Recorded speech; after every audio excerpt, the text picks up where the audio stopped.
nunca lo supiste, porque te amé en silencio. O tal vez lo supiste, pues te amé locamente.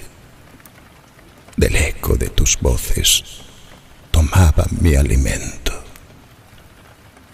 Del roce de tus sombras, el fuego de mi fiebre. Bendecía la noche cuando no eras de nadie, y dormida eras tú, solo tú, sin tu amante. Visitaba tu sueño con mi insomne deseo, y tu sueño era loco, y yo estaba en tu sueño.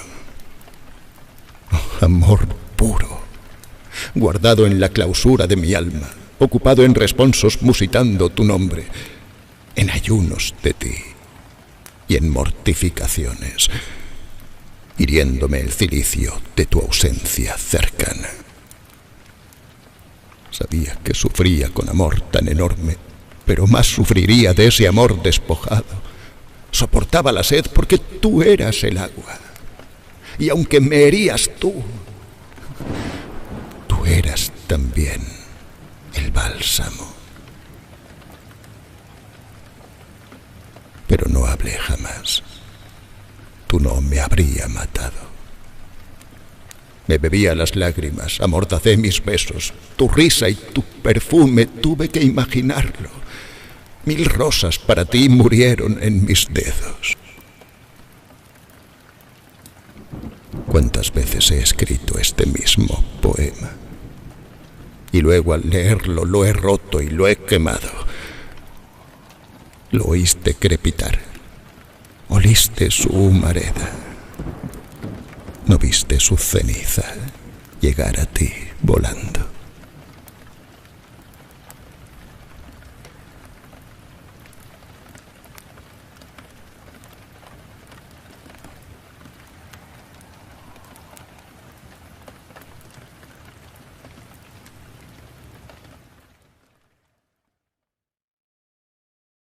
Buenas tardes, amigos de Literatura Visión.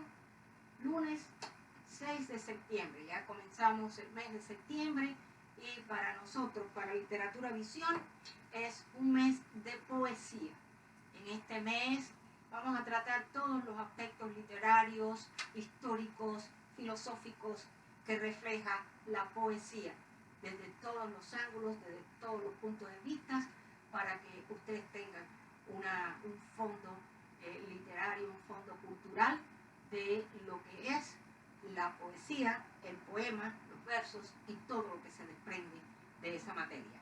Como siempre me acompañan María Josefa, Aurea, saludos, y aquí comenzamos en el día de hoy, agradeciendo antes que nada la presencia de todos ustedes en nuestros programas y la aportación y todo lo que hacen para empoderar Literatura Visión y también la Academia Norteamericana de Literatura Moderna Internacional, que dirigimos para beneficio de todos. Entonces, comenzamos y quería hacer una nota de referencia. En días pasados, los 2 programas anteriores, estuvo con nosotros María Cristina Ascona. Ella trajo una presentación en 2 partes y tocó algunos puntos filosóficos que dio lugar a que nosotros nos integremos dentro de los aspectos filosóficos de la poesía y todo lo que se relaciona con ello. Ese es el motivo por lo que quiero agradecer a María Cristina su presentación y su trabajo tan bien presentado en estas 2 partes. También estuvo nuestro director del capítulo del Reino de España, el doctor José Hoyo Rodrigo, para quien enviamos un saludo y una felicitación por su programa, su presentación, que fue a base de todo lo que está haciendo en España a través de su capítulo que él dirige y precisamente ayudando a que todo el contorno de la academia en España funcione como es debido, como si fuese una máquina perfecta, en un movimiento perfecto. y a eso le agradecemos. Entonces, sin más preámbulos, vamos a comenzar el programa del día de hoy. Como señala brillantemente la profesora Rocío Orsi en su imprescindible obra El saber del error, filosofía y tragedia en Sófocles, estas son unas páginas que ella dedica a Platón y que se consideran particularmente cautivadoras. Los poetas retratan el peor perfil del hombre, su imagen cuando está dominado por su parte más irracional y sensible, y así suscitan emociones contradictorias. De ese modo, los poetas contribuyen al desarrollo de esa parte irracional. La alimentan y la fortalecen de manera que propician una relación jerárquica inversa entre las partes del alma y aceleran así su corrupción. Esto es el concepto que se tenía en aquella época y precisamente Platón, y ya verán por qué. Por eso, porque la educación moral del ciudadano es la base sobre la que se levanta un estado justo y en armonía. Los poetas, esos poetas que la tradición ha entronado, no pueden instalarse en la ciudad ideal. La ciudad ideal en aquellos tiempos era Atenas y Platón era el encargado de mostrar una especie de educación, de filosofía educativa, y se esperaba, la idea de él era llevar un grupo, la ciudad estuviese llena de aquellas personas con conocimientos, con valores, con ética, que era precisamente el ideal que él estaba exponiendo para poder crear lo que se supone que fuera la ciudad ideal. Vamos a ver si lo logra. Allí solo tendrán cabida los compositores de himnos a los dioses y de encomios a los hombres buenos. Muy interesante. En definitiva, la crítica de Platón a la poesía tradicional apunta a su carácter emotivo, a su estímulo de las pasiones que alimentan lo peor que hay en nosotros, aquello que no tiene control, aquello que sale, que fluye, y a veces se utiliza la poesía, o se utilizaba la poesía, para que esos aspectos feos pudieran emerger. Es decir, que el poeta, para Platón, al cultivar su poco juicioso gusto por las atrocidades humanas, por el infortunio, la calumnia o la muerte, retrata el peor de los perfiles humanos. Un perfil que expone ante la atenta mirada de un auditorio ávido por escuchar sus historias, en las que los personajes se encuentran bajo el fatal imperio de lo irracional y lo sensible. Así, en el guión, este es un libro, esto es un trabajo que Sócrates, de Sócrates, esto aparece en la página o en el espacio número 535.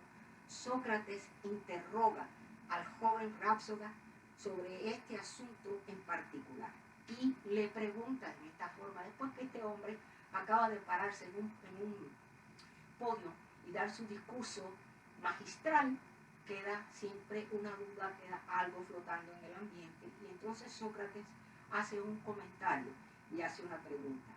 ¿Sabes pues que también en la mayoría de los espectadores provocáis vosotros esos mismos efectos?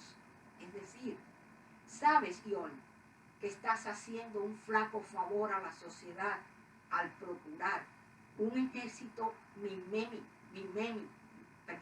mimético sobre aquello que de peor existe en nosotros?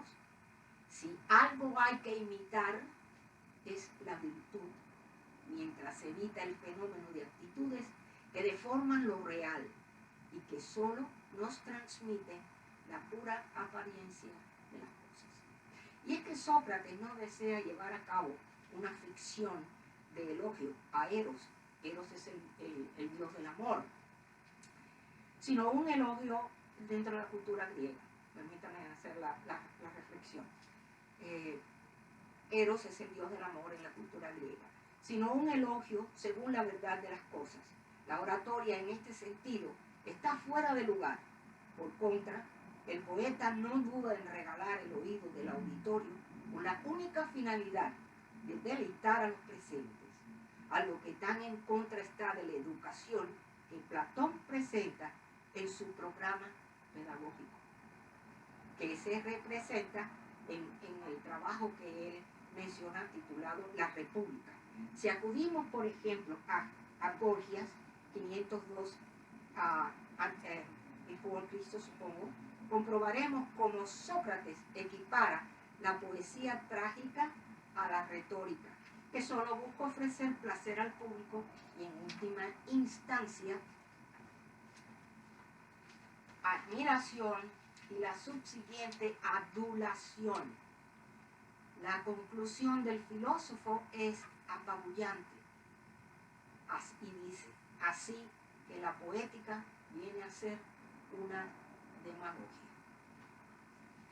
Después de estos apuntes históricos, nos gustaría saber si existe alguna diferencia entre poesía y filosofía, y no solo por las indudables afinidades electivas entre poesía y filosofía a lo largo de la historia, al menos en Occidente, pero desde Parménides y Heráclito hasta Nietzsche y María Zambrano, a la que se cita por no mencionar a los que desde la poesía se han adentrado en la filosofía, tales como Lucrecio, Dante, Goethe, Antonio Machado y otros, suponiendo que son sustancias distintas, pues aunque parezca que poseen funciones diferentes, no se trata de conocerse y actuar de otro modo. Ambas se tejen con letras, con palabras, con símbolos. ¿Cuál es, sino la etimología de literatura? A pesar de que Platón destierra a los artistas y poetas de la ciudad ideal, además de un filósofo imperecedero, es un poderoso poeta que nos seduce con sus diálogos repletos de mitos y alegorías, y en los que no solo aplica la dialéctica en busca de la verdad, sino que nos muestra cómo deben comportarse los seres humanos a la luz de Sócrates en su obra La República, compuesta por 10 tomos. Una de sus frases más famosas es: ¿quién ha visto la luz? Deben enseñársela a los que viven en la caverna. La igualdad de género y principio de la educación, con un sistema educativo para todos los ciudadanos. María Zambrano nació en Málaga en 1904 y falleció en Madrid en 1991. Estudió filosofía en Madrid, donde fue discípula de Ortega y Gasset y de Javier Zubiri. Tras la Guerra Civil se exilió en México y residió también en Cuba, Puerto Rico, Roma y Suiza, impartiendo clases en varias universidades. Regresó definitivamente a España en 1982 y recibió el Premio Cervantes en 1988. María Zambrano aborda la relación entre el pensamiento filosófico y la poesía a lo largo de la historia cultural de Occidente, cuyo origen sitúa en Grecia. A partir de la condenación platónica de los poetas en la República, la filosofía y la poesía discurren separadas como formas de racionalidad y de discurso, paralelas cuyo fondo magmático es similar, pero con dispares trayectorias, proyectos y caminos. La filosofía supone, asimismo, para el individuo particular, un camino ascético basado en la razón, en el cuidado de sí mismo y la renuncia a la vida. la preparación para la muerte proyectada por Platón en su diálogo Fedón. La poesía, en cambio, queda al servicio de la embriaguez, de la entrega total a la carne, al tiempo y a las formas mortales de las que la filosofía huye. A lo largo de la obra, Zambrano examina de igual forma las relaciones de la poesía con diferentes disciplinas o ramas dentro de la filosofía, como la ética, la metafísica moderna, así como el vínculo específico que une a la poesía con la mística. Uno de los diálogos más breves y más desconocidos de Platón, Ión, traducido y comentado excelentemente por el profesor Javier Aguirre. Para hacer notar la importancia de esta obra platónica, quizás sea conveniente comenzar con una alusión al banquete. En este diálogo, en el que como sabido asistimos a una reunión que tiene como anfitrión al poeta Agatón, que acababa de ganar por aquel entonces un certamen trágico, y en la que se dan cita diversas personalidades intelectuales de la época.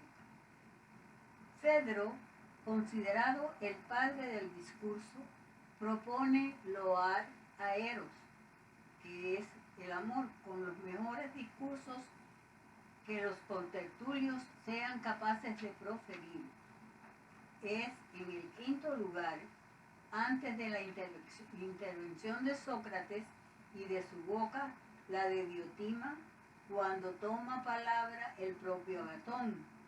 Un momento, hay que decirlo, muy esperado por todos los que allí se dan cita.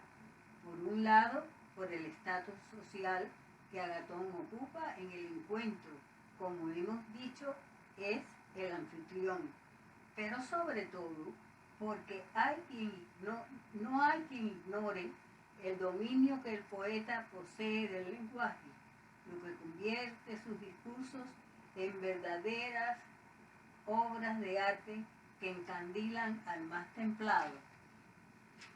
Sin embargo, debemos imaginar desde muy pronto a un Sócrates escéptico respecto a esta intervención de Agatón, un Agatón que sin embargo comienza su elogio a Eros de una manera en absoluto sospechosa, nada menos que con una advertencia de carácter formal, mediante la que avisa que en primer lugar quiero indicar cómo debo hacer la exposición y luego pronunciar el discurso mismo, pues a pesar de que sus anteriores compañeros han hablado de muy variados asuntos, no lo han hecho, a su juicio, del mejor modo posible, ya que no han encomiado al Dios, sino que han felicitado a los hombres por los bienes que él les causa. La intención de Agatón, nos cuenta él mismo, es descifrar la auténtica naturaleza de Eros, para más tarde desprender de ella sus posibles efectos en la esfera humana. Entonces, pregunta Sócrates a Frisimaco, ¿y cómo Félix Frisimaco no voy a estarlo, no solo yo, sino cualquier otro que tenga la intención de hablar después de pronunciado un discurso tan espléndido y variado? Bien es cierto que los otros aspectos no han sido igualmente admirables, pero por la belleza de las palabras y expresiones finales, ¿quién no quedaría impresionado al oírlas? Es decir, se pregunta Sócrates, ¿quién no caería rendido y embelesado ante el influjo de alguien que como Agatón imprime a las palabras con independencia del tema tratado? Ahora bien, es cierto es cierto lo realmente importante cuando de lo que se trata es de que la verdad haga aparición. Si algo ha hecho el anfitrión del banquete a ojos de Sócrates, es disolver la materia en la forma, derretir el concepto en la imagen, y en definitiva, tornar el contenido del discurso en pura palabrería, argucias que nada tienen que ver con la intención socrática de decir la verdad. La conclusión del filósofo es apabullante. Así que la poética viene a ser una demagogia. No pensemos, empero, que esta crítica moral deja fuera de juego a la poesía de manera definitiva, pues tanto en Leyes como en República son dos volúmenes que se conservan. Platón reconoce en repetidas ocasiones la labor educativa de la poesía y de los poetas, aunque eso sí, critica el modo en que estos llevan a cabo su oficio. La poesía es una condensación, una esencia. La literatura, en cambio, es disolución, una sustancia que facilita la vida inconsciente, un narcótico. La poesía es justo lo contrario. La poesía despierta. Entonces, ¿cuál será la diferencia entre poema y poesía? Esta es la pregunta que nos hacemos. Entonces, las dos palabras, poema y poesía, se usan indistintamente, aunque hay una diferencia entre poema y poesía. Los significados internos del poema y la poesía son diferentes. Un poema es una obra literaria. La poesía es una forma de arte. Un poema es una pieza de escritura en la que la expresión de sentimientos e ideas recibe una atención especial a la dicción, a veces con rima, a veces con ritmo e imágenes. La poesía, por otra parte, es obra literaria en la que la expresión de sentimientos e ideas se otorga con intensidad mediante el uso de un estilo y ritmo distintivos, poemas colectivamente o como género literario. La poesía es hecha por, o más bien, un poema. Se hace poniendo sentido y sonido juntos. Para que se cree un poema, un poeta presta mucha atención a las palabras que elige. Las palabras elegidas por el poeta deben llevar algún tipo de ritmo, así como un significado. La poesía se caracteriza por lo que se llama prosodia. La prosodia es la ciencia de los patrones de ritmos. Dado que los ritmos forman la base de la poesía, a menudo se compara con la música. Esto se debe a que la música también está calificada por la presencia de ritmos. En resumen, se puede decir que la poesía es una de las formas de las bellas artes. Un poema es la unidad fundamental de la poesía. Se puede decir así que la poesía está hecha de poemas. ¿Y cuál será la diferencia entre poema y verso? La diferencia clave entre poema y verso es que la poesía es el proceso en que los versos son las líneas del producto final, que se llama poema. La diferencia entre poema y verso también se puede definir como resultado de un proceso evolutivo. Para descubrir la diferencia entre estos dos, primero tendremos que descubrir la relación entre un poema y la poesía. Al remontarnos al origen, vemos que la poesía se ha utilizado incluso antes de que las personas aprendieran a leer y escribir. Los gazas, que encontramos en muchos países, y también la Odisea, son excelentes ejemplos de esto. Pero ¿qué son los gatsas y cuál es su origen? ¿Canción o verso? En sánscrito son versos breves que podemos recitar durante nuestras actividades diarias para que nos ayuden a regresar al instante presente y a sumergirnos en la plena conciencia. Como ejercicios tanto de meditación como de poesía, los gatsas constituyen una parte esencial de la tradición budista Zen y su uso se remonta a hace 2000 años. Los gatsas son los signos divinos de Zaratustra que han permanecido intactos como parte de los yasna, la más antigua parte de los escritos zoroastrianos que han pasado de generación en generación a través de la historia. Y así ha llegado a nuestras manos hoy en día.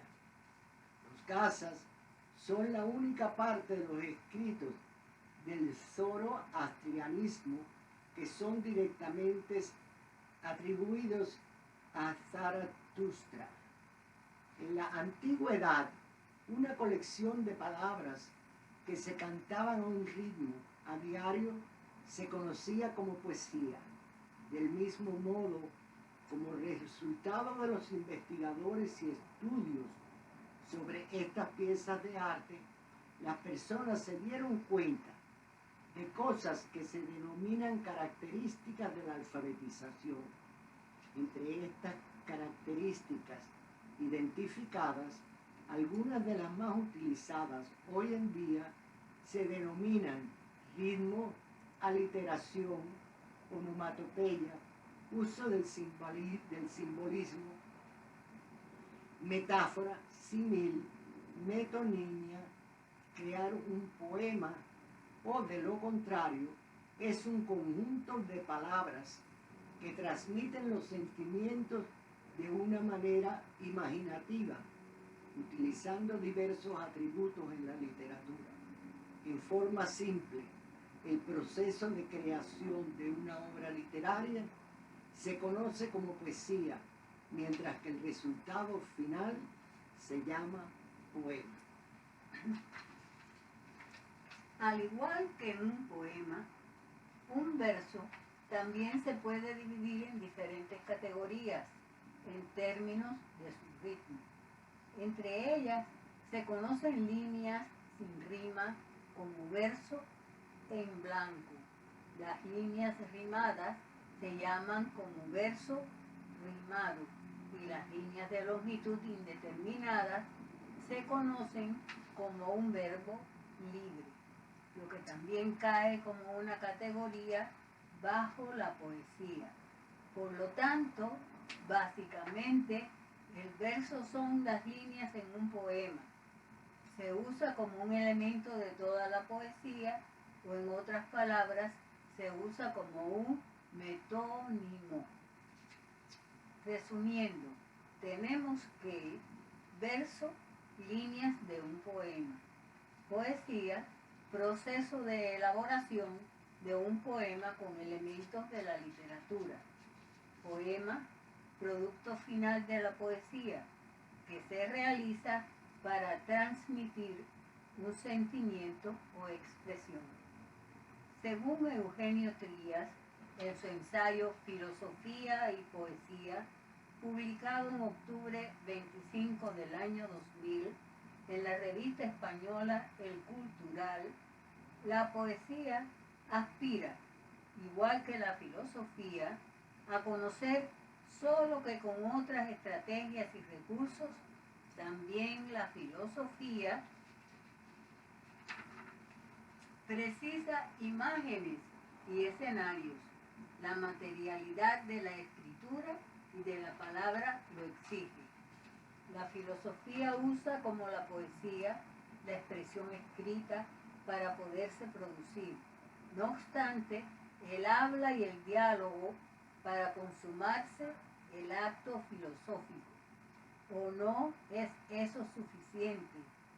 Al menos desde Platón, Sócrates es sobre todo un personaje de ficción, de la ironía y ficción platónica, tramada en sus extraordinarios diálogos.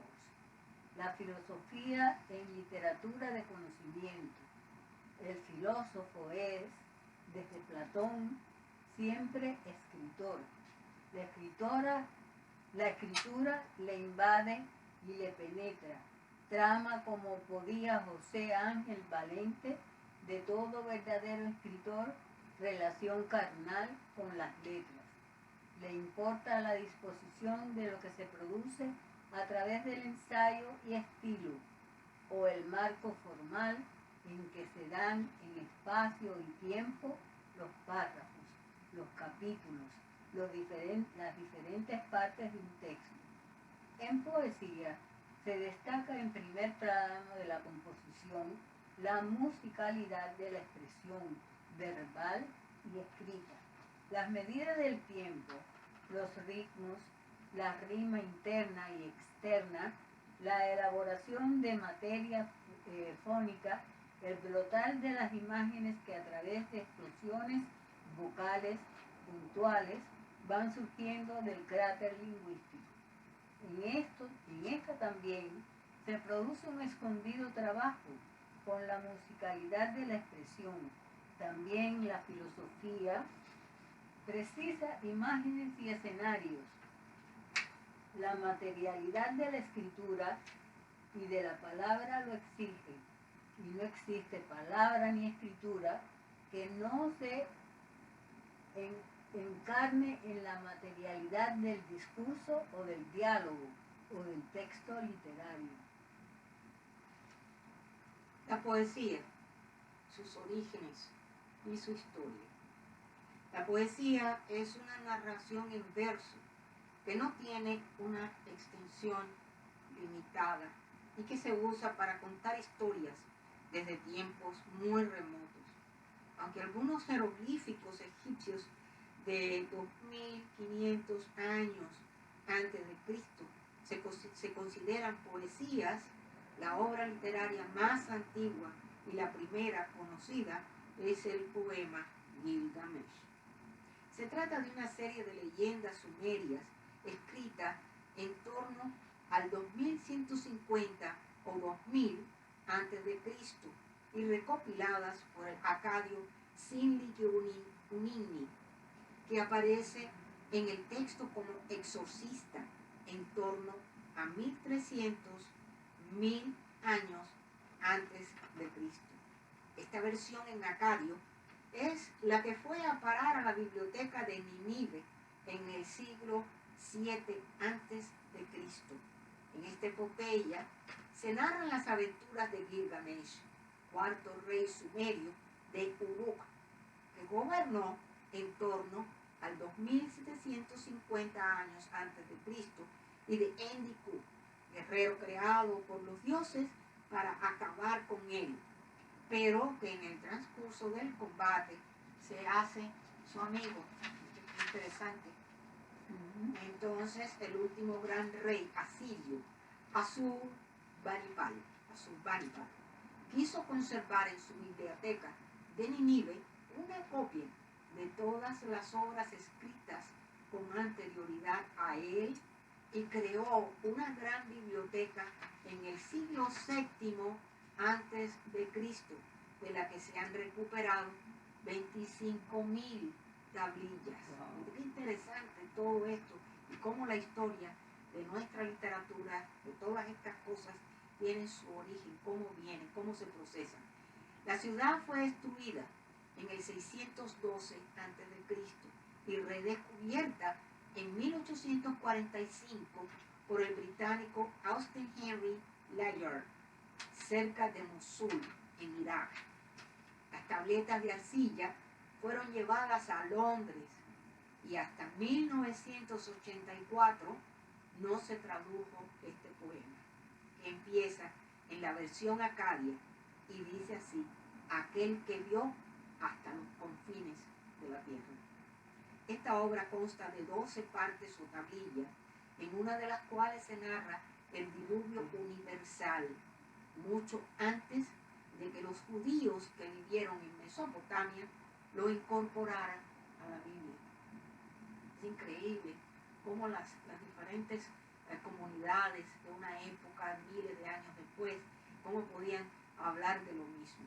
En los años 1500 a 1000 antes de Cristo, se cree que en esta fecha se escribió el Rig Veda, el más antiguo de los Vedas. Algunos expertos lo sitúan en el año 4000 antes de Cristo, con lo que sería el poema más antiguo de la historia, con sus 1028 himnos escritos en sánscrito védico. En el siglo 8 y 7 antes de Cristo, Homero, el poeta jonio ciego, escribe los poemas épicos, la Ilíada y la Odisea. Hesíodo escribe los trabajos y los días. Safo, la poetisa lésbica, escribe sus poemas de amor sin ornamentos. Calino, de Éfeso, y Arquíloco, de Paros, crean la elegía para cantar a los difuntos. Siglo V antes de Cristo, Anacreonte, de Samos, acusa a Safo de amar físicamente a sus alumnas. Pindaro destaca en una época llena de certámenes y concursos de poesía. En el siglo IV a.C., la versión definitiva de Mahabharata, el relato épico más extenso escrito antes de Cristo, segundo de la historia después de los cuentos del rey Esar. Versión final del Ramayana, la gesta de Rama, sobre hechos ocurridos entre el 2500 y el 2000 antes de Cristo. El siglo I antes de Cristo, ya vamos llegando, se van acercando. Virgilio, el poeta romano, escribe la Eneida, siguiendo los pasos de Homero. En el siglo I, ya estamos en la época cristiana, o por lo menos de Cristo, es el siglo de los poetas romanos. Lucrecio, Cátulo, Horacio, Ovidio. Siglo XI, primeras manifestaciones poéticas en la península ibérica, escritas en dialecto hispano-árabe coloquial, que son las jarchas. Ya habíamos hablado de esto en capítulos anteriores. En el siglo XIII aparecen las cántigas de Ámico, pertenecientes, o cántigas de amigo, no sé si esto se pronuncia bien, pertenecientes a la lírica galaico-portuguesa, y los cantares de gesta y los villancicos. El Mahabharata es el relato épico más extenso de la antigüedad, ya que con más de 200.000 versos, fíjense bien, hay que tener ganas de escribir, es 8 veces más extenso que la Ilíada y la Odisea juntas, y 4 veces más largo que la Biblia. No es lo curioso que tenga tantos versos, sino que todavía en la actualidad se sigue estudiando. se sigue recitando. Continuaremos con los próximos seminarios con este importante tema sobre la poesía, literatura y filosofía, y ya entraremos en una época más cercana a la nuestra, así que nos será mucho más cómodo, más fácil entenderlo. Cualquier cosa siempre estamos a su disposición, cualquier pregunta sobre estos temas, estamos dispuestos a aclararlos. Ahí tienen los sitios de donde llegar, y si no, pues nos preguntan. Entonces, cuando comenzamos el programa, comenzamos como siempre con una poesía. Esta poesía se titula Secreto Amor, de Roberto Lumbreras, y lo recita Lo Amor, como siempre, nuestro poeta. Él es locutor, poeta, artista y un declamador excelente. Entonces, Nuestro declamador favorito. Sí, por supuesto. Entonces ahora vamos como siempre con el doctor Luis Alberto Ambrogio, que nos trae un trabajo durante todo el mes de agosto. Vamos a estar tratando los temas de la poesía, y en este caso él se hace cargo de los análisis de la poesía en sus diferentes formas. Entonces le damos la bienvenida al doctor Luis Alberto Ambrogio, y cedemos el espacio para que él presente su poesía y sus análisis poéticos. Adelante, doctor. Bienvenido. Bienvenido. Bueno, buenas tardes, doctor. ¿Cómo está? Buenas tardes. Muy bien, gracias a Dios. Qué bueno. Bueno, pues comenzamos el mes de septiembre y como siempre nos había prometido desde el mes pasado que tenía un ciclo muy interesante para este mes. ¿De qué se trata? Bueno, este mes en los diferentes episodios trataré de compartir mi análisis y mi interpretación de 4 poemas icónicos de diferentes poetas reconocidos, y compartir el análisis es muy interesante porque realmente es un modo de interpretar el poema, cómo llega a cada uno de nosotros. Y los poemas serán el primer episodio, hablaré del poema Masa de César Vallejo. El segundo será sobre el Antilázaro del poeta chileno Nicanor Parra. El tercero será Hombres Necios de Sor Juan Inés de la Cruz. Y el último poema para cerrar el mes va a ser el poema de los dones de Jorge Luis Borges. Qué bueno, excelente. Bueno, pues ahí le dejo el micrófono. Bueno, entonces voy a comenzar en este primer episodio con el poema Masa de César Vallejo. Realmente un poema emocionante, místico, mágico, impresionante. Se lo considera como el poema más destacado, popular y reconocido, y también celebrado de César Vallejo. Curiosamente lo escribió un 10 de noviembre de 1937, y hay una tendencia, hay un movimiento que quiere nombrar este día como el Día de la Fraternidad, precisamente por la celebración de este poema del ser común, de la masa y sus milagros, cómo la solidaridad de todos salvan a uno, salva no solamente a un cadáver, como dice el poema, pero sino también es el fin de las guerras, y se lo salva todo esto con la resurrección, con el amor, donde todos se salvan. La muerte se derrota con el abrazo y la caminata de la vida. Lo que voy a hacer es leer el poema para que luego comparta el análisis que he hecho del mismo. El poema dice: Masa. Al final de la batalla y muerto el combatiente, vino hacia él un hombre y le dijo: no mueras, te amo tanto. Pero el cadáver, ay, siguió muriendo. Se le acercaron 2 y repitiéronle: no nos dejes, valor, vuelve a la vida. Pero el cadáver, ay, siguió muriendo. Acudieron a él 20, 100, 1000, 500,000, clamando tanto amor y no poder nada contra la muerte. Pero el cadáver, ay, siguió muriendo. Le rodearon millones de individuos con un ruego común: quédate, hermano. Pero el cadáver, ay, siguió muriendo. Entonces todos los hombres de la tierra le rodearon, les vio el cadáver triste, emocionado, incorporóse lentamente, abrazó al primer hombre, echóse a andar. Bueno, este es el poema, y es interesantísimo cómo en el poema, digamos, Vallejo maneja la dialéctica entre la vida, la muerte y la resurrección. O sea, el ir de la tesis, que es la vida, la antítesis, que es la muerte, y la síntesis, que es la capacidad de resucitar. Es interesante porque este poema aparece en España, parte de mí, tu Cádiz, y está bajo el número, en números romanos 12.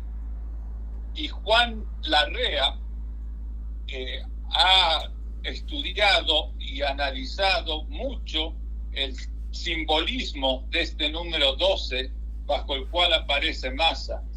Él habla de la importancia del 12, de los 12 meses, de los 12 apóstoles, las 12 horas del reloj, todo un símbolo de círculo y de esfera.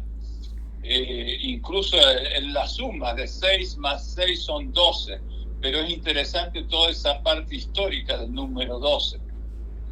Por otro lado, el mismo título del poema lleva una serie de acepciones importantes, una relacionada quizás con la creación, porque por ejemplo la masa de harina que se utiliza para hacer el pan tiene también una acepción sociológica y política, obviamente, la rebelión de las masas de Ortega Gasset, el protagonismo de la masa en la concepción marxista de la unidad, la pluralidad unida sobreviviente al estar enraizada en el amor universal, la paz y la libertad.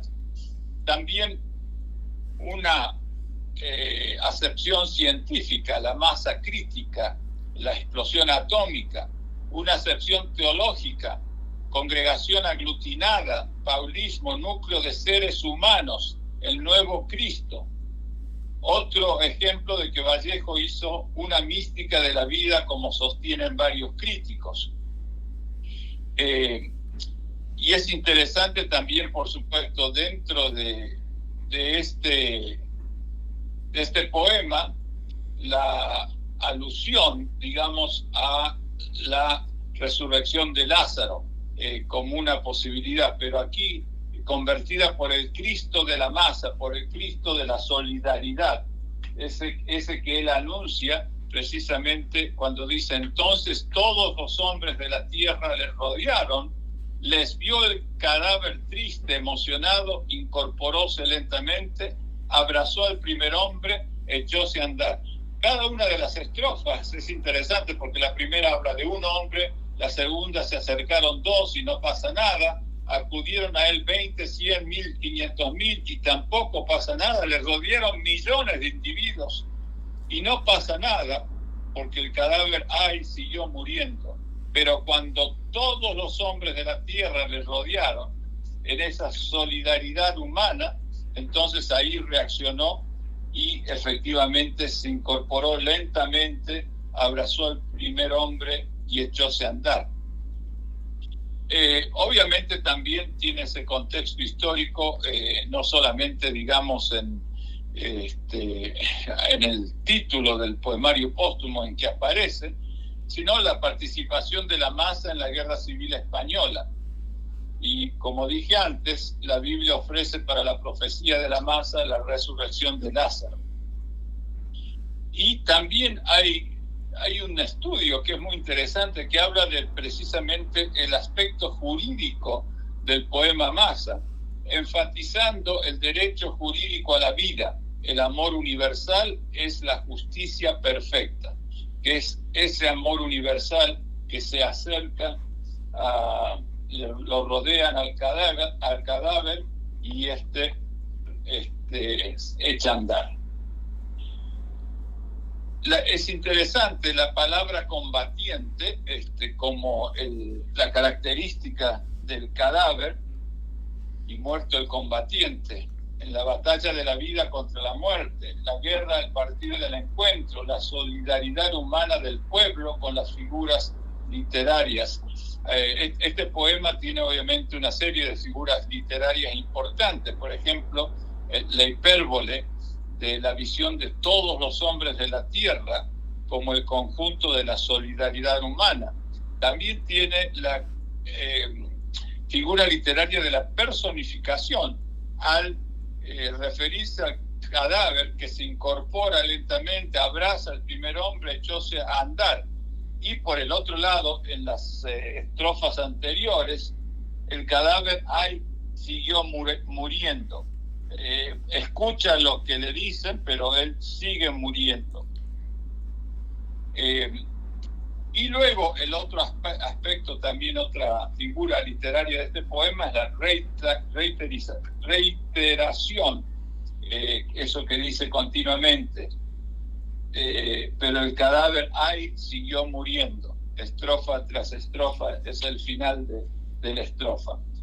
Bueno, obviamente es interesantísimo este poema, para mí es emocionante, porque todo esto que él desarrolla en esto, basado en una cosa que él escribió anteriormente. Él escribió, dice, la piedad y la misericordia humana de los hombres. Si a la hora de la muerte de un hombre se reuniese la piedad de todos los hombres para no dejarle morir, ese hombre no moriría. Eso fue lo que escribió Vallejo y luego lo desarrolló de algún modo en este poema. Es interesante, como dije antes, cómo Larrea analiza el número 12, bajo el cual aparece obviamente este poema, ese tránsito de tiempo a tiempo y de antigua a nueva universal humanidad, y también, por supuesto, él mismo analiza también el significado de la palabra masa que anteriormente expuse. Una vez más aparece ese cristianismo muy interesante de Vallejo, que tiene tantas implicaciones, a veces obviamente enojándose con Dios, o yo nací en un día en el que Dios estaba enfermo, etcétera, un cuestionamiento grande, y en este caso como que la masa, digamos, es el Cristo, es el Dios universal que nos hace superar la muerte, la guerra y otras situaciones, pudiendo así, por supuesto, influenciar en la marcha de los acontecimientos históricos. Bueno, no voy a analizar el poema, digamos, estrofa tras estrofa, pero sí destacar algunos aspectos. La primera estrofa es interesante porque lo primero que le dice el hombre que encuentra el cadáver es: no mueras, te amo tanto. En el caso, pues, de la muerte de Lázaro, la familia de él implora con profundo amor y dolor a que vuelva, y esto es lo que motiva que Cristo lo resucite. Se van acercando dos y los dos le dicen valor. Luego 20, 100.000, 500.000 claman tanto amor y no poder nada contra la muerte. Pero el cadáver ahí siguió muriendo. Entonces es interesante cómo la solidaridad de toda la humanidad, universal, es lo que provoca el milagro ese de la resurrección, y así el cadáver, triste, emocionado, se incorporó lentamente, abrazó al primer hombre, echóse a andar. Bueno, eso simboliza un poco la resurrección de la masa, que simboliza a Cristo cuando dijo: Lázaro, levántate y anda. Bueno, esto es lo que quisiera yo obviamente destacar. Obviamente en el caso de Vallejo, además de la religión cristiana y todos esos referentes, obviamente el marxismo para él es como, digamos, parte de esta filosofía de la importancia de la masa que él combina con Cristo. O sea, como que ubica. Y luego también es interesante la implicación del primer verso al fin de la batalla. Y uno se preguntaría, bueno, ¿de qué batalla se trata? Bueno, en realidad de todas.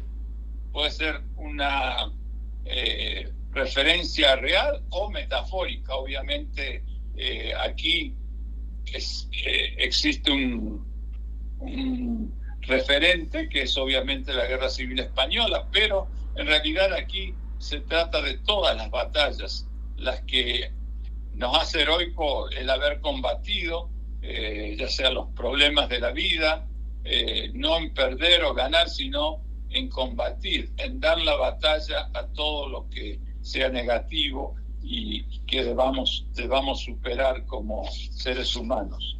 Bueno, este es más o menos rápidamente mi análisis de este poema icónico de Vallejo, titulado Masa. Seguiré estos episodios en la próxima semana, precisamente hoy hablando de Vallejo, pues la próxima semana hablaremos de Nicanor Parra, el poeta chileno, antipoeta, analizando su poema El Antilázaro. Muchísimas gracias y espero que hayan gozado de esta somera interpretación del gran poema vallejiano. Muchísimas gracias, doctor. Inclusive este va a ser el mes de la poesía, así es que acá en Literatura Visión, así es que creo que este trabajo que nos está trayendo cada semana va a ser sumamente interesante y acopla perfectamente con los trabajos que vamos a ir presentando. Así es que agradecemos enormemente su participación, su tiempo y sus conocimientos. Son muy, muy interesantes estos análisis. Muchísimas gracias, doctor. Muchas gracias, Rosalía, a su equipo y a todos los que nos están viendo y compartiendo esta pasión literaria. Muchas gracias. Gracias a usted. Interesante el tema de Luis Alberto y, como siempre, una forma muy interesante de presentar sus trabajos literarios. Entonces ahora vamos con nuestra estimadísima María Luisa Aragón con sus 5 minutos con la historia que nos trae de Caravaca de la Cruz. Esta es una historia muy interesante que nos trae con sus, como siempre, acostumbradas imágenes para ilustrar su trabajo. Adelante, María Luisa, bienvenida. Ella es nuestra embajadora cultural desde el capítulo Reino de España. Adelante, María Luisa.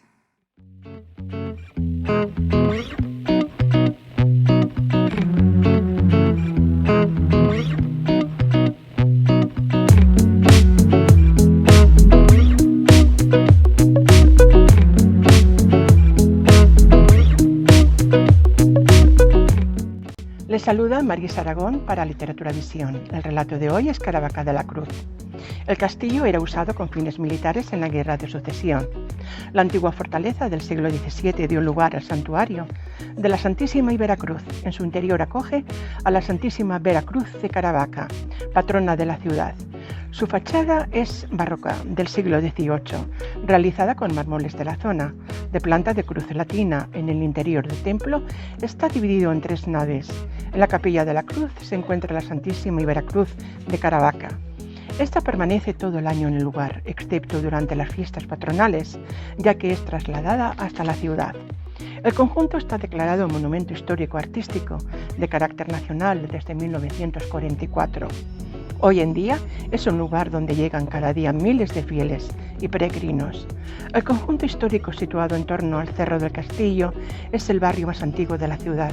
Este barrio, a partir de los siglos XII y XIII, comienza a formarse un núcleo de población concentrado y fortificado de gran importancia. Tiene la típica estructura irregular en callejuelas estrechas. Su entramado va del siglo XIII hasta el siglo XVII, rodeado por una muralla.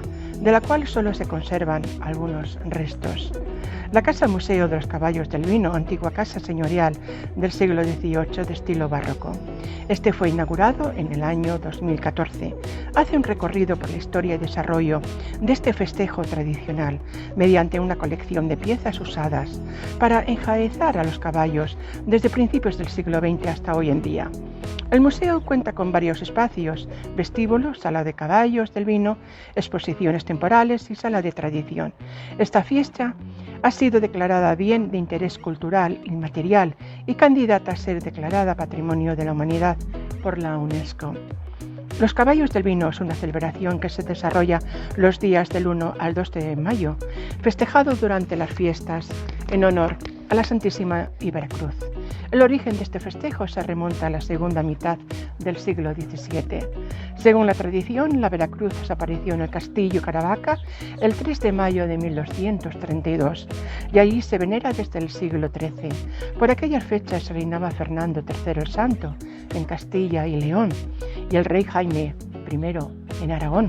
El reino taifa de Murcia dominaba gran parte del Andaluz. Cuentan que se encontraba el rey almohade de Valencia y Murcia en sus posesiones de Caravaca. Interrogó a los cristianos que tenía prisioneros para conocer los oficios que ejercían. Se encontraba entre ellos el sacerdote Ginés Pérez. Como misionero predicaba el Evangelio. Este contestó que su oficio era el de decir la misa, y el rey moro quiso conocer cómo era. El sacerdote comenzó la liturgia, mas al poco de iniciarla hubo de detenerse explicando que le era imposible continuar, pues faltaba en el altar un elemento importante, un crucifijo. En ese momento, por una ventana de la estancia, 2 ángeles descendieron desde el cielo y depositaron una cruz de doble brazo en el altar. El sacerdote pudo entonces continuar con la celebración de la misa, y ante tal maravilla, el rey Abu Said, junto con los miembros presentes de su corte, se convirtieron todos al cristianismo. La reliquia tuvo repercusión mundial. Desde California a la Tierra del Fuego es conocida la cruz de Caravaca.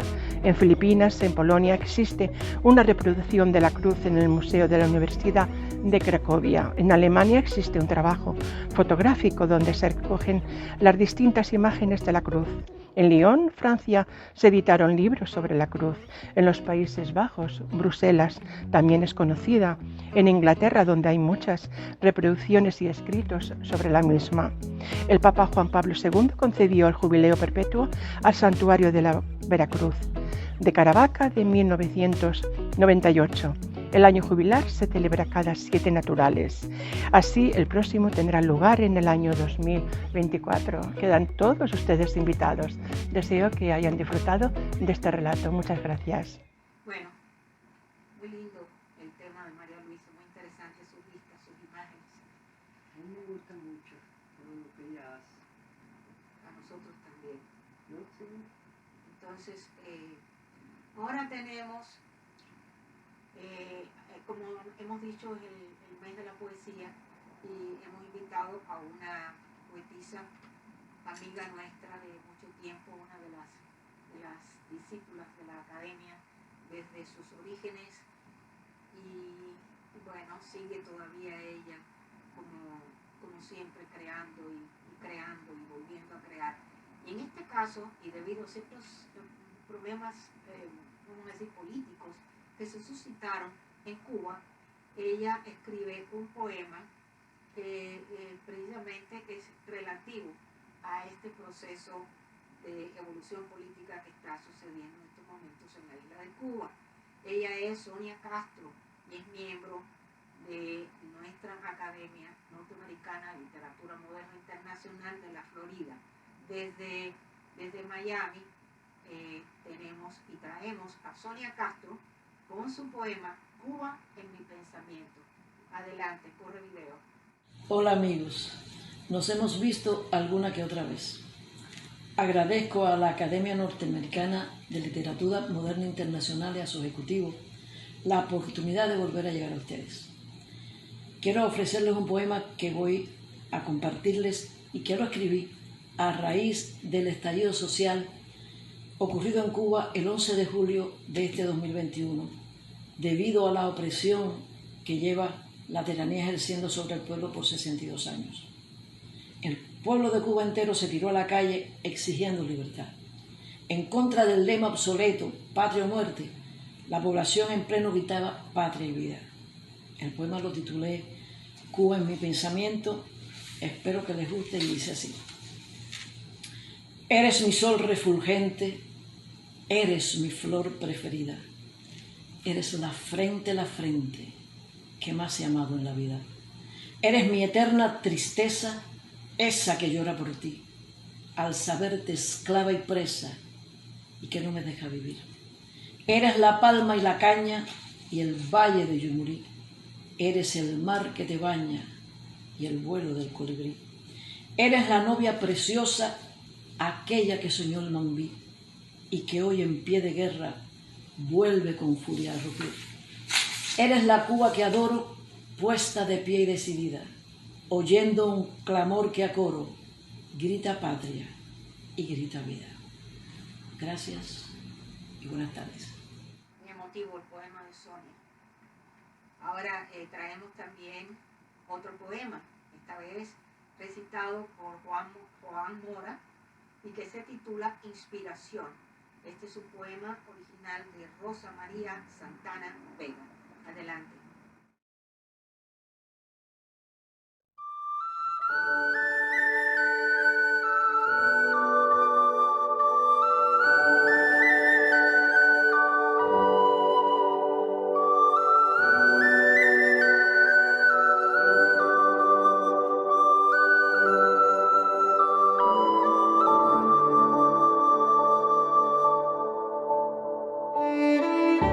Cruzando el umbral de mi mundo interno, envuelta en tu luz resplandeciente, sentí la primavera en invierno y a ti en mí, bajo un sol naciente.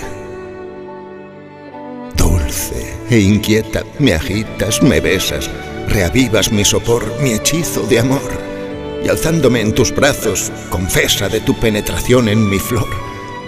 Mitigas el duelo que profesa ver a la mañana llorando rocío en el recuerdo que conmigo reza el brillo del sol en mi hastío. Poesía, baila conmigo, abre mi pecho a tu sensual inspiración, a tu danza, y átame a tu vientre en barbecho para parir de tu siembra, de tu labranza. Aleja de mí todo despecho, que solo quiero sentir la brisa que emana de ti en tu ubicuo lecho. Y aminora mi desazón, mi prisa, y llévame al clímax que enaltece el universo interno que habito, donde la aviesa métrica se mece en versos que yo duermo, en versos que yo la evito.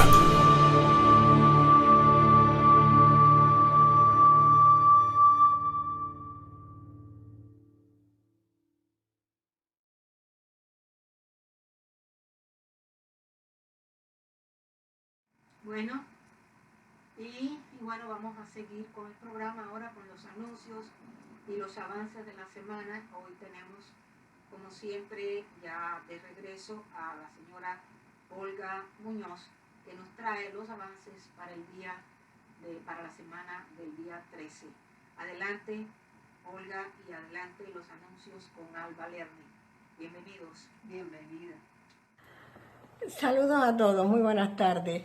De nuevo a la rutina de nuestra programación habitual. Próximo lunes 13 de septiembre, Literatura Visión presenta el episodio número 37 con los espacios habituales de Luis Alberto Ambrobio, asesor cultural, con el ciclo Análisis Literario de la Poesía. A María Luisa Aragón, embajadora cultural de la NMI en Valencia, España. 5 minutos con la historia. Apuntes literarios con el doctor Jaime Cosat, canciller del capítulo del Reino de España. Y en Estelares de Literatura Visión, ¿quiénes somos? Con los miembros de la NLMI en el estado de la Florida, su primera parte. Literatura Visión está patrocinada por la Academia Norteamericana de Literatura Moderna Internacional sin fines de lucro, bajo la dirección general de la doctora Rosalía de la Soledad y Alexandra Ruiz en la producción y el diseño. Para Literatura Visión de la NLMI, en Estados Unidos. Muchas gracias. Buenos días a todos, estimados amigos de Literatura Visión. Quiero aprovechar la oportunidad que me brindan para invitarles a visitar nuestra biblioteca, en la que encontrarán libros y audiolibros de las más variadas temáticas y autores de todas las épocas y nacionalidades. Les ofrecemos poesía, ensayo, cuentos, novelas, todo lo que pensamos puede gustar a nuestros lectores y atraerlos para hacerles amar la lectura. Ese es nuestro único objetivo, el promover el amor por los libros y el respeto por los autores, muchos de los cuales casi han pasado al olvido, y son precisamente esos los que nosotros queremos rescatar para que los miles de lectores que nos visitan a diario puedan disfrutar de la belleza de sus obras. Cervantes, con su Don Quijote de la Mancha y las novelas ejemplares, Jorge Isaacs, con su novela María, Gustavo Adolfo Bécquer, con las rimas y leyendas, Santa Teresa de Jesús y cientos de autores más, le esperan en nuestra página. Muchas gracias. Saludos y mis respetos desde España. Bueno, amigos de Literatura Visión, esperamos que este programa haya sido del agrado de ustedes. En este momento vamos finalizando la parte cumbre del programa con los estelares. Y en esta ocasión traemos al doctor Ramiro Serna, que es embajador cultural internacional de la Academia Norteamericana de Literatura Moderna Internacional, en donde nos presenta al poeta colombiano Fernando González. Seguidamente, para finalizar, cerramos con el poema El color de tu alma, que es original de Juan Ramón Jiménez, también recitado por Juan Mora. Y así quedamos con ustedes y nos despedimos hasta la próxima semana para seguir, como siempre, yendo por más. Por más.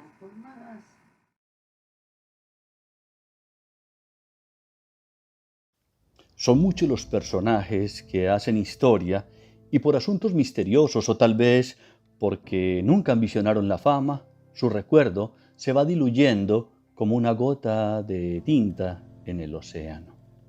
Mas también por la contundencia de sus pensamientos, lo perenne de sus palabras y la poética que le habita, pueden florecer de nuevo en el terreno fértil de la confluencia de tiempos y espacios inesperados. Hijo de una época en que la llamada modernidad literaria latinoamericana, en cabeza de Rubén Darío y José Martí, impactaban a Latinoamérica y el mundo con su sagrada irreverencia y revolucionaria propuesta, en Colombia, más específicamente en Envigado, Antioquia, nacía Fernando González Ochoa, 1895-1964. Considerado tal vez como el más original de los filósofos colombianos, vital, poético, polémico y controvertido escritor del principio del siglo XX. Buscador de la verdad que habita en la congruencia del proceder humano, fue capaz de enfrentar la mentira política, moral y social de la época. No le perdonaron su franqueza. Por eso fue rechazado y olvidado a pesar de haber sido propuesto para Premio Nobel de Literatura en 1955. Se dice que el filósofo Jean-Paul Sartre y el estadounidense Thornton Wilder incluyeron su nombre en una lista de candidatos al Premio Nobel de Literatura. Aunque esto no se ha comprobado, sí hay varias evidencias que dan cuenta de lo factible y, mejor aún, de la actitud humilde y serena del escritor varios años después ante el conocimiento de dicha situación. Y si fuera cierto, ¿qué gano yo? ¿Qué saco yo con que eso guste o no? Vanidad, pues mañana me iré. Pronto me iré. Y olvidado, y si no soy olvidado, ¿qué a mí que estaré o lejos o en ninguna parte? ¿Qué a mí fuera de la intimidad? Ya desde sus albores, cuando apenas era un adolescente, estudiando con los padres jesuitas, fue expulsado por negar a Dios y el primer principio aristotélico tomista, y gracias a esta expulsión surgió su primera obra, Pensamientos de un viejo, que saldría a la luz pública en 1916, cuando contaba con apenas 21 años de vida. Presagiaba así lo mucho que tendría para decir en años posteriores. Se consideró predicador de la personalidad.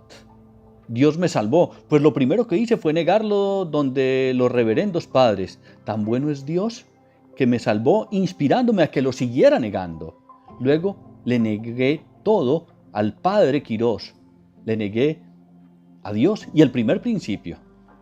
Sí, negó el primer principio filosófico y el padre le dijo: niegue a Dios, pero el primer principio tiene que aceptarlo o lo echamos del colegio. Y negó a Dios y el primer principio. Y desde ese día, Fernando González dice, empecé a sentir a Dios. Desde entonces me encontré a mí mismo, el método emotivo, la teoría de la personalidad. Cada uno viva su experiencia y consuma sus instintos. La verdadera obra está en vivir nuestra vida, en manifestarnos, en autoexpresarnos. Se considera a sí mismo un amante aficionado y casto de la filosofía. El filósofo es aficionado porque es un amante, un buscador de la verdad, y es casto en el sentido de que para el filósofo está reservada una mirada inocente sobre la vida. Somos un 99% amantes y el resto filósofos, pero filósofos del amor. Pero las filosofías forman parte del fenómeno vital y son variables también. Son manifestaciones del hombre por la variación relativa de su forma. El sujeto es efímero. Todo predicado de él lo será igualmente o más. No hay que esperar de Fernando González un sistema de pensamiento como el que está criticando la escolástica, ni definiciones de vida, resoluciones de problemas. La ciencia de nuestro siglo es descriptiva, impersonal, debía ser humana, relacionarse con el poder del hombre. A pesar de todo lo anterior, Fernando González mantuvo su fe cristiana, pero criticó como ninguno el fanatismo religioso, principalmente ese fanatismo religioso del pueblo colombiano. Se apropió de una manera muy particular de su fe en Jesús. Para él fue el superador, por eso fue el primero que venció a la muerte. El diablo, por su parte, fue nuestro maestro de filosofía. Con su cola prensil, hurgaba y revolvía nuestras almas. De aquí que Colombia es el país del diablo. Eso afirmaba Fernando González. En 1917 se graduó como bachiller en Filosofía y Letras de la Universidad de Antioquia y en 1919 la misma institución le otorgó el título de abogado. Allí validó un buen número de materias gracias a sus excepcionales dotes. Su tesis de grado, El derecho a no obedecer, fue censurada por las autoridades universitarias que le obligaron a realizarle algunos cambios y en consecuencia la tituló simplemente una tesis. González fue un espíritu rebelde y pugnaz, pero al mismo tiempo hondamente amador de la vida y de la realidad colombiana que fustigó, como ya lo hemos visto. Logró forjar un pensamiento filosófico a partir de nuestra idiosincrasia, utilizando un lenguaje tan propio de nuestro pueblo que le valió el calificativo de ser un mal hablado. Escandalizó y al mismo tiempo abrió derroteros hacia la autenticidad. Lo condenaron por ateo, sin embargo, fue un místico. Escribió en una prosa limpia e innovadora. Su obra es siempre nueva, fresca y conturbadora, y su vida fue un viaje de la rebeldía con causa y argumentos al éxtasis y la recuperación de la identidad. Su verdad, que golpea y azota en sus libros, está aún tan viva que ha cobrado vigencia con los años. Demostró que la razón no puede teorizarlo ni explicarlo todo, ya que la vivencia no se agota a nivel de la racionalidad. Hizo un recorrido desde el principio de identidad, base de la filosofía de Occidente, hasta la reconciliación de los opuestos, punto focal de la sabiduría de Oriente. que son precisamente los puntos de partida y llegada del pensamiento de Fernando González. Es posible precisar y reconocer cómo su filosofía auténticamente latinoamericana empalma con el pensamiento filosófico universal y hace aportes nuevos y válidos a él. Con todo, el escritor antioqueño fue bien conocido en círculos intelectuales franceses y justamente apreciado por escritores de fama como Francis de Miomandre, traductor de Viaje a pie, Augusto Breal, entre otros. Su obra es polémica, original y prolífera y multifacética. Recibió elogio y la admiración de importantes escritores como Gabriela Mistral, Azorín, Miguel de Unamuno y José María Velasco Ibarra. La escritora chilena, por ejemplo, Gabriela Mistral, premio Nobel de Literatura en Latinoamérica 1945, con quien sostuvo correspondencia, dijo alguna vez: «Los libros de Fernando me sacuden hondamente. Hay en él una riqueza tan viva, un fermento tan prodigioso, que ello me recuerda la irrupción de los almácigos en humus negro. Es muy lindo estar tan vivo». Y Ernesto Cardenali, poeta nicaragüense, dijo: «¿Quién es Fernando González? Es un escritor inclasificable, místico, novelista, filósofo, poeta, ensayista, humorista, teólogo, anarquista, mal hablado, beato y a la vez irreverente, sensual y casto. ¿Qué más? Un escritor originalísimo, como no hay otro en América Latina ni en ninguna otra parte que yo sepa». Fernando González dedicó su libro El maestro de escuela a Wilder, y este escribió luego de leerlo: «Como obra de arte, ¡qué original! Usted ha reinventado la novela, usted ha creado la novela siglo XX. Esta es la nueva novela». Con respecto a Sartre, no parece que hubiera habido una relación directa de González con él. Sin embargo, se cuenta que alguna vez dijo a un grupo de estudiantes latinoamericanos en París, en alusión a Fernando González: «Ustedes tienen el único escritor existencialista de América Latina». Fernando González dedicó su última obra, la tragicomedia del padre Elías y Martina Levelera, al escritor francés. Sin embargo, lo importante para encontrarse con Fernando González no es oír hablar de él, sino hundirse en la lectura de sus obras. Para quien se acerque desprevenidamente, esa lectura será un descubrimiento. Ahí, en sus libros, hay que abrevar para encontrar un mensaje de salvadora rebeldía, de autenticidad, de vitalidad, de emoción ante la vida, de búsqueda incansable de la verdad, de sinceramiento ante uno mismo, ante los demás y ante Dios. Porque Fernando González, del que siempre se ha presentado un estereotipo de irreligioso y ateo, de pensador asistemático y contradictorio, de iconoclasta empedernido, fue un místico que viajó a la intimidad con fervor, que plasmó una filosofía con un hilo conductor desde el principio hasta el fin, un forjador de idearios para nuevas juventudes, más allá de su tiempo, más allá de él mismo. Esa fue su labor de maestro de escuela, en una Colombia que no lo comprendió, pero que ahora empieza a redescubrirlo. Murió a causa de un infarto el 16 de febrero de 1964 mientras escribía en su casa llamada Otra Parte, donde hoy queda el museo en el cual confluyen diariamente centenares de estudiantes que quieren acercarse mucho más a su espíritu, a su obra.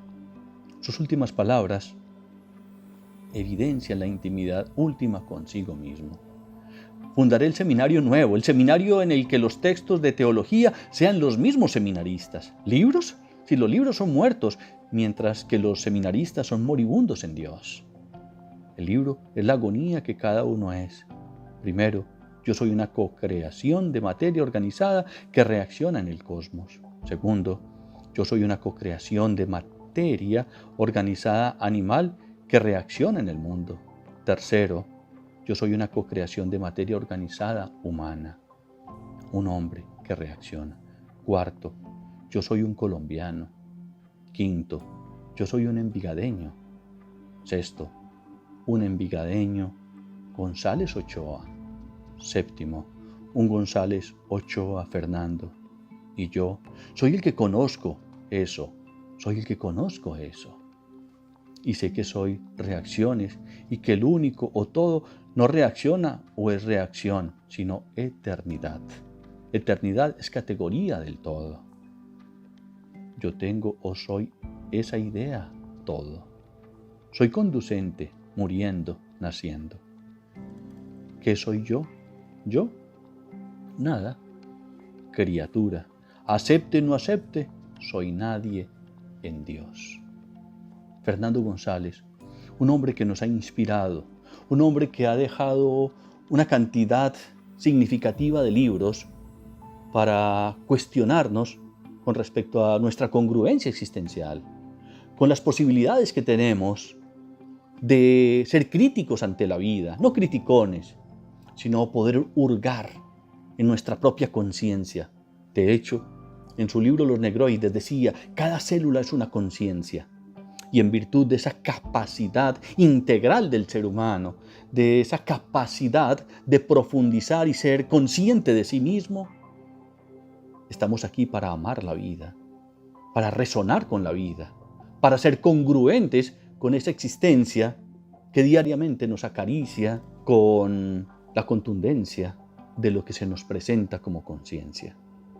Y es ahí, precisamente, donde los que hemos tenido la oportunidad no solamente de conocer su obra, sino de estar cerca a sus descendientes vivos, sus hijos, sus sobrinos, que de una u otra manera siguen resonando con esas enseñanzas de ese maestro de escuela, de ese hombre que viajaba a pie para contemplar la vida, de ese hombre que, como propuesta universal y existencial, nos planteó simple y llanamente: contempla la vida, contempla el amor, porque ahí está el todo y está la nada.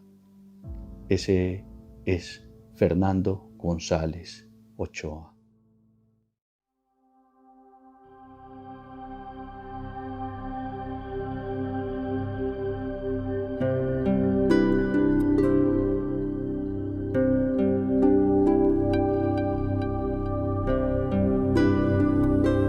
Mientras que yo te beso, su rumor nos da el árbol que mece al sol el oro, que el sol le da al huir, fugaz tesoro del árbol que es el árbol de mi amor.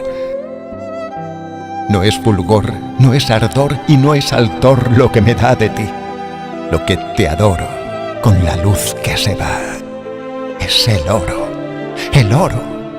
es el oro hecho sombra, tu color, el color de tu alma, pues tus ojos se van haciendo ella, y a medida que el sol cambia sus oros por sus rojos, y tú te quedas pálida y fundida, sale el oro hecho tú de tus dos ojos, que son mi paz, mi fe, mi sol, mi vida.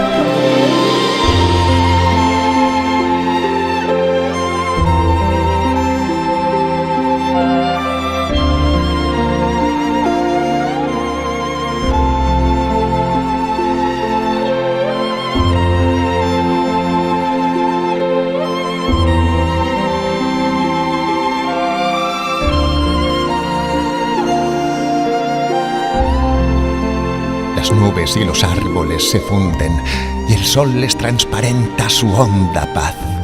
Tan grande es la armonía del abrazo que la quiere gozar también el mar que está tan lejos, que se acerca, que se oye latir, que huele ya.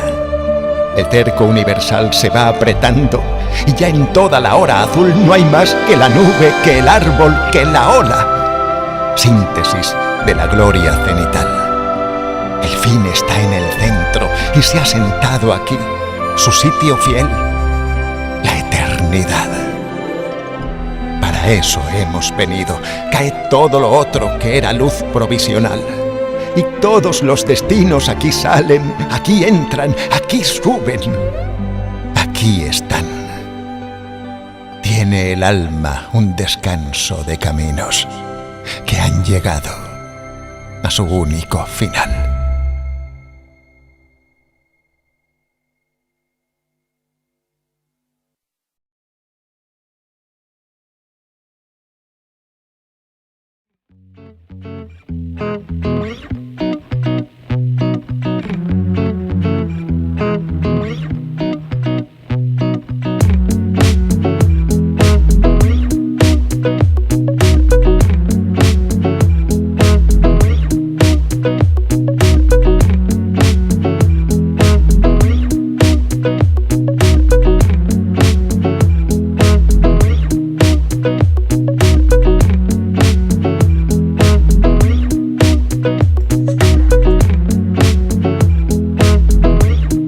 Cruz.